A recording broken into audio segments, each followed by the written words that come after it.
आपने कई बार ये सुना होगा कि हर प्रॉब्लम का सॉल्यूशन हमारे अंदर ही है। हम ये बात जानते भी हैं। हम ये भी जानते हैं कि अपने थॉट्स को और अपने माइंड को कंट्रोल करके हम सक्सेस को भी अचीव कर सकते हैं। मगर कौन सी वो प्रॉपर माइंड टेक्निक है जिनका इस्तेमाल करके हम अपने पावरफुल माइंड से हर प्रॉब्लम का पावरफुल सॉल्यूशन निकाल सकते हैं? क्योंकि कहते हैं ना, विधि से ही शुद्धि होती है। और अगर विधि नहीं मालूम होगी तो हम हर बार अलग अलग तरीके अप्लाई करते रहेंगे और फिर शायद वहीं के वहीं स्टक होकर के भी रह जाएंगे। मगर आज की समरी एक कंप्लीट सॉल्यूशन देती है। आज की बुक समरी है how to own your mind, जिसे लिखा है नेपोलियन हिल ने। आपका माइंड किसी भी सिचुएशन पे काबू पा सकता है, बस पॉजिटिव सोचिए। क्या इन सब लाइनों को सुन करके आपको भी चिड़चिड़ाहट होती है क्या? बेशक इनमें लॉजिक है, लेकिन आप एग्जैक्टली कितना पॉजिटिव सोचते हैं? आप मुश्किलों को दूर करने के लिए अपने माइंड को कैसे यूज करते हैं? अगर आप सच बोलेंगे तो ये समझ लीजिए कि आपका माइंड ही ना आपका दुश्मन है। आप वो पाने की कोशिश करते हो जो आप चाहते हो और हमेशा ही फेल हो जाते हो। आप एक बेटर माइंडसेट के साथ में जीना चाहते हो, पर ये कभी भी नहीं हो पाता है। आखिर में आप कोशिश करना छोड़ दोगे क्योंकि आप फेल करने होने से डरते हो सकता है कि आप पॉजिटिव एटीट्यूड रखने की कोशिश करके थक चुके होगे, लेकिन ये समझिए आपको आपका माइंड चेंज करने में हेल्प कर सकती है। आप सीखोगे कि कोई भी एक्शन लेने से पहले उसके बारे में सोचना ज़रूरी है। जब हम अपने जीवन का हर बड़ा फैसला लेते हैं ना, उसमें ज़रूरी होता है ये। आप अपने माइंड को अपॉर्चुनिटीज़ की तरफ पहचानने और उन पे तुरंत एक्शन लेने के लिए ट्रेन कर सकते हैं। और सबसे इम्पोर्टेंट बात ये है कि आप अपने पर्पज़ और उसे अचीव करने के तरीके के बारे में भी जानेंगे। तो क्या आप अपने माइंड को कंट्रोल करने के लिए रेडी है? चलिए फिर स्टार्ट करते हैं इस जर्नी को इस पहले चैप्टर के साथ में। Creative vision. क्रिएटिव विजन कोई ऐसी चीज़ नहीं जिसका जिक्र लोग अपनी बातचीत में करते हैं डेली। कोई शायद ये सोचे कि ये टर्म आर्ट और लिटरेचर में ज़्यादा फिट बैठते हैं, मगर समाज से भी और इंडस्ट्रियल एनजीओ कार्नेगी के लिए क्रिएटिव विजन ऐसी चीज़ होती है जिसमें सबको मास्टर बनना चाहिए। एनजीओ के हिसाब से क्रिएटिव विजन का होता है अपॉर्चुनिटीज़ को पहचानने, उन पे एक्शन लेने की एबिलिटी। क्रिएटिव विजन का एक इम्पोर्टेंट है इमेजिनेशन। एनजीओ आगे बताते हैं कि इमेजिनेशन दो तरह के होते हैं, सिंथेटिक और क्रिएटिव। सिंथेटिक इमेजिनेशन का मतलब होता है आइडियाज और प्रिंसिपल्स को जोड़ करके एक ओरिजिनल आइडिया बनाना। लेकिन आज के टाइम में कुछ भी पूरी तरीके से ऑथेंटिक यानी कि सच्चा नहीं है। ऑलमोस्ट हर किसी के साथ में कोई ना कोई आइडिया रहता ही है। इसीलिए सिंथेटिक इमेजिनेशन का मतलब होता है पुराने आइडियाज को रीअरेंज करके उनसे कुछ नया क्रिएट करना। इमेजिनेशन तब होता है जब इंसान नया आइडिया क्रिएट करता है। राइटर्स को आप जिन आर्टिस्ट को आप पसंद करते हो वो अपनी क्रिएटिव इमेजिनेशन ही यूज करते हैं। उन्हें ये नहीं पता होता है कि ये आइडिया और विजन कहाँ से आते हैं, पर उनको आते हैं। अक्सर आर्टिस्ट को नहीं पता चलता है कि उनको ये ट्यून, लिरिक्स, स्लॉट कहाँ से पता चला। क्रिएटिव इमेजिनेशन की यही तो खासियत होती है। क्रिएटिव विजन को आपकी इमेजिनेशन की ज़रूरत पड़ती है। दूसरे शब्दों में कहे तो जो आपको चाहिए उसके लिए आपको अपना सिंथेटिक और क्रिएटिव इमेजिनेशन डेवलप करना स्टार्ट करना पड़ेगा। अपनी इमेजिनेशन को डेवलप करते वक्त आपको कुछ चीज़ें याद रखनी होगी। पहला है डेविडनेस ऑफ पर्पस इंटिविजन, यानी कि पर्पस पक्का करना। फाइनेंशियल फायदे का थॉट्स इमेजिनेशन को बढ़ावा दे सकता है। सुनने में चाहिए कितना ही छोटा लगे, पर पैसा लाइफ को कुछ हद तक इजी बनाता है, अपने साथ ये पॉपुलैरिटी भी लेके आता है। सेकंड है मास्टरमाइंड प्रिंसिपल। ये तब होता है जब एक ग्रुप किसी भी टेबल पर बैठ करके एक प्रोडक्ट को इम्प्रूव करने के तरीके ढूंढते हैं या कोई अच्छा बिजनेस आइडिया निकालते हैं। ये इमेजिनेशन को यूज़ करने का अच्छा तरीका हो सकता है क्योंकि सब अपने दिमाग में एक ही पर्पज़ लेके चलते हैं। थर्ड होता है going the extra mile principle. मान लो कि कोई औरत वो काम करती है जो उसको पसंद है। फोर्थ है अप्लाई फेथ प्रिंसिपल। आप चाहे जिसमें भी विश्वास करते हो, आपका फेथ इमेजिनेशन का सबसे बड़ा सोर्स बन सकता है। हिस्ट्री में ऐसे कई फेमस लोग हुए हैं जो अपने फेथ की वजह से वो बन पाए जो वो बनना चाहते हैं। फिफ्थ है organised individual and aware principle. कुछ क्रिएट करने के लिए इमेजिनेशन को स्टिमुलेट करने का ये एक डायरेक्ट अप्रोच है। चैप्टर है ऑर्गेनाइज। क्या आपने अब पहले कभी अपने थॉट्स के बारे में सोचा? क्या आपने कभी पहले इस बात में ध्यान दिया कि आप कैसे सोचते हो? ज़्यादातर लोगों की तरह आपका जवाब भी शायद ना होगा। आप जो चाहते हो अगर उसे पाना है तो आपका ये जानना जरूरी है कि आप कैसे सोचते हो। इसीलिए आपको अपने थॉट्स को ऑर्गेनाइज करना होगा। इसे आप दो तरीके से कर सकते हैं, इंडक्टिव या डायरेक्टिव रीजनिंग के तरीके से। इंडक्टिव रीजनिंग उसे कहते हैं जब आपके थॉट्स अनजाने फैक्ट्स को मान लेने पे बेस्ड होते हैं। इंडक्टिव रीजनिंग का मतलब होता है जब आपके थॉट्स जाने हुए फैक्ट्स पे बेस्ड होते हैं। जैसे मान लो ये रीजनिंग ओपिनियन यानी कि राय बर्दाश्त नहीं कर पाते हैं। ओपिनियन पे भरोसा भी नहीं किया जा सकता क्योंकि ये खतरनाक भी हो सकते हैं। मगर क्यों?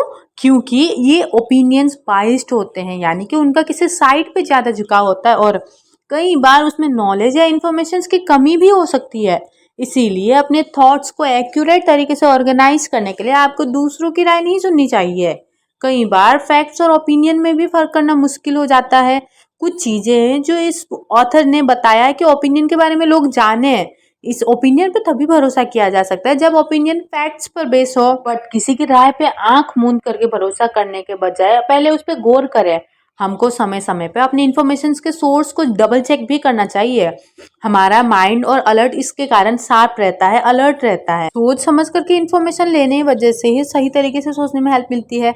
हर बात पे सवाल उठाओ जब तक कि तुमको यकीन ना हो जाए कि कोई चीज यकीन पे बेस्ड है, तब तक और जानकारी जुटाते रहो। ऑर्गेनाइज्ड थिंकिंग में टाइम लगता है और इसके लिए सबसे जरूरी है कंट्रोल हैबिट। जब तक आप इसे कंट्रोल हैबिट नहीं बना लेते हो, आप इसे ऑर्गेनाइज्ड हैबिट नहीं बना सकते। इसे कुछ तरीके से सोचिए कि आपका माइंड जैसे कैमरा है, इसमें कई इंफॉर्मेशन स्टोर है। अगर आपको ये नहीं पता होगा कि किस चीज़ पे फोकस करना है, तो आपका माइंड सब कुछ कैप्चर करता रहेगा। यानी दूसरे शब्दों में कहे तो आपके दिमाग में दुनिया भर की बेकार इंफॉर्मेशन ऐड होती जाएंगे। इसमें बेकार का प्रोपेगेंडा और फिजूल की चीजें भर जाएंगे। कंट्रोल हैबिट आपके कैमरा को फोकस्ड रहने में हेल्प करता है।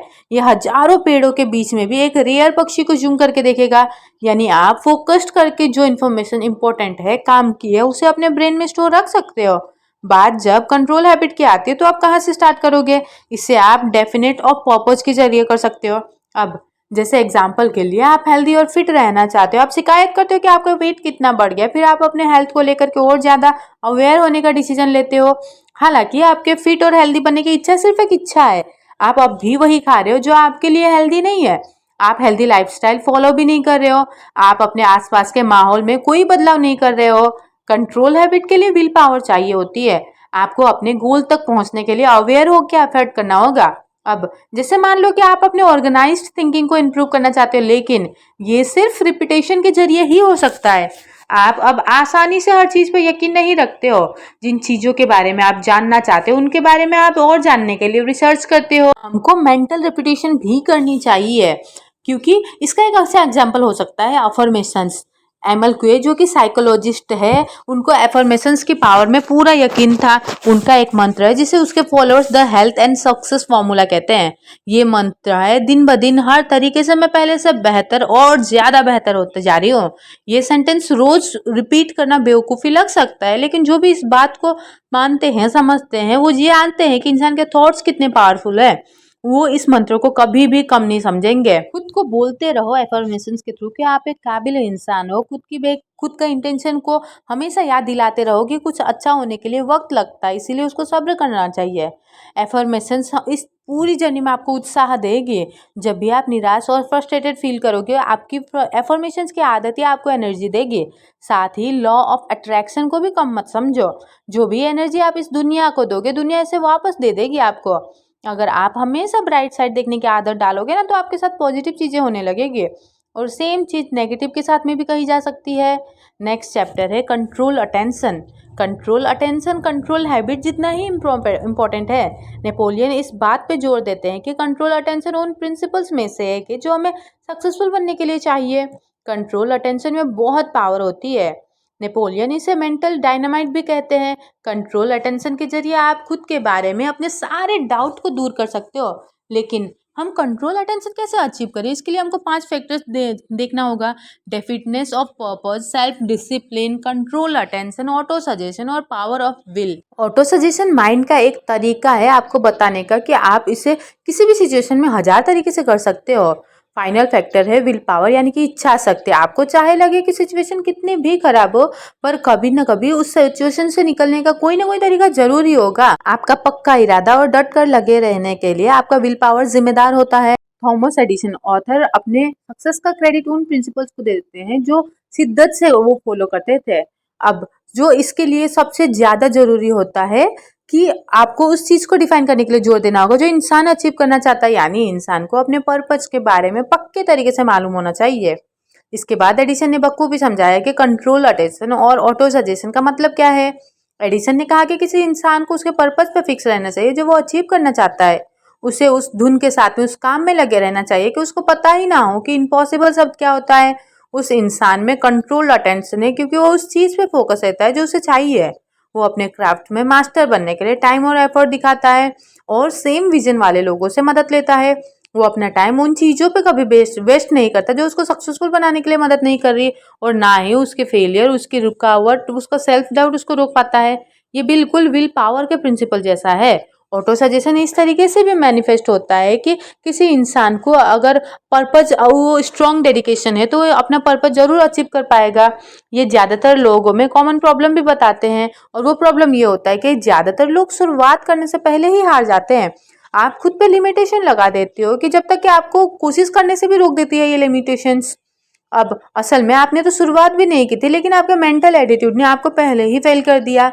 अलेक्जेंडर ग्राहम बेल, जिन्होंने मॉडर्न टेलीफोन को इन्वेंट किया था, वो भी पक्के इरादे और लगातार डट कर रहने की अहमियत को समझते थे। अलेक्जेंडर ने पहली कोशिश में ही टेलीफोन नहीं बनाया था। वो तो बड़े गर्व से ये तक कहते हैं कि उनको याद भी नहीं है कि वो कितनी बार फेल हुए हैं। तो क्या ये उनके लिए निराशाजनक था? हाँ। क्या उसने उनको बार बार कोशिश करने से रोका? बिल्कुल नहीं। वो तब तक कोशिश करते रहे जब तक कि वो एक तार के जरिए आवाज को सक्सेसफुली ट्रांसफॉर्म करने में कामयाब ना हो जाते हो। नेक्स्ट चैप्टर है Andrew Carnegie analysis of controlled attention. अब इस चैप्टर में बात जब कंट्रोल अटेंशन की आती है तो एंड्रियो कार्नेगी इसकी बहुत तारीफ करते हैं। कोई भी इसे अपनी लाइफ के किसी भी एरिया में आसानी से अप्लाई कर सकते हैं और उस एरिया में सक्सेसफुल हो सकते हैं। एंड्रियो कंट्रोल अटेंशन को माइंड की पूरी एबिलिटी को एक पर्पस के लिए कंबाइन करने के तौर पे देखते हैं। खुद अपने ही केस में एंड्रियो को जब स्टील बना करके बेचना था तो उन्होंने अपने माइंड का हर एरिया को यूज किया। एंड्रियो की सक्सेस का सीक्रेट था अपना पूरा अटेंशन स्टील पर फोकस करना। दूसरे शब्दों में कहे तो एक स्पेशलाइजेशन होने से आप जो चाहते हो उसे हासिल करने के चांसेस को बढ़ा सकते हो, लेकिन उन इंडस्ट्री का क्या जो डाइवर्सिटी में फलती फूलती है, जैसे कि रिटेल मर्चेंडाइजिंग, जहाँ पे स्पोर्ट्स का सामान और कपड़े जैसे डिपार्टमेंट होते हैं। यहाँ एंड्रियो कहते हैं कि कंट्रोल्ड अटेंशन डाइवर्सिटी में भी पनप सकता है। अब रिटेल मर्चेंडाइजिंग में अभी भी स्पेशलाइजेशन की जरूरत पड़ती है, जैसे कि उनके क्लोथिंग डिपार्टमेंट में एक मैनेजर होता है जो इस बात का एक्सपर्ट होता है कि उनको किस तरीके के ब्लाउज और शर्ट बेचने चाहिए। उनके स्पोर्ट्स डिपार्टमेंट में भी एक एक्सपर्ट होता है जो ये बताता है कि कौन से स्पोर्ट इक्विपमेंट और मशीन जल्दी बिक जाएंगे। इसीलिए कंट्रोल्ड अटेंशन डाइवर्सिटी में भी सक्सेसफुल हो सकता है। यहाँ तक कि कॉर्पोरेट जॉब में भी आप कंट्रोल्ड अटेंशन अचीव कर सकते हो।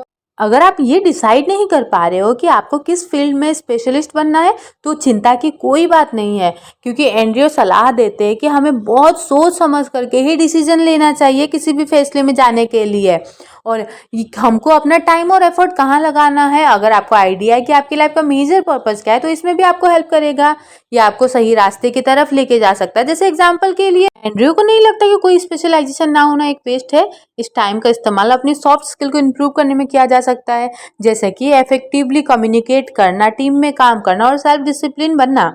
अपनी स्पेशलाइजेशन को बदलना भी कोई गलत बात नहीं है अगर आपको ऐसा करने की जरूरत पड़ती है तो। बेशक आपने कोई स्पेसिफिक एरिया में अच्छा करने और फोकस रहने के लिए कई साल लगाए थे, लेकिन आपका पैशन और इच्छा चेंज हो सकता है।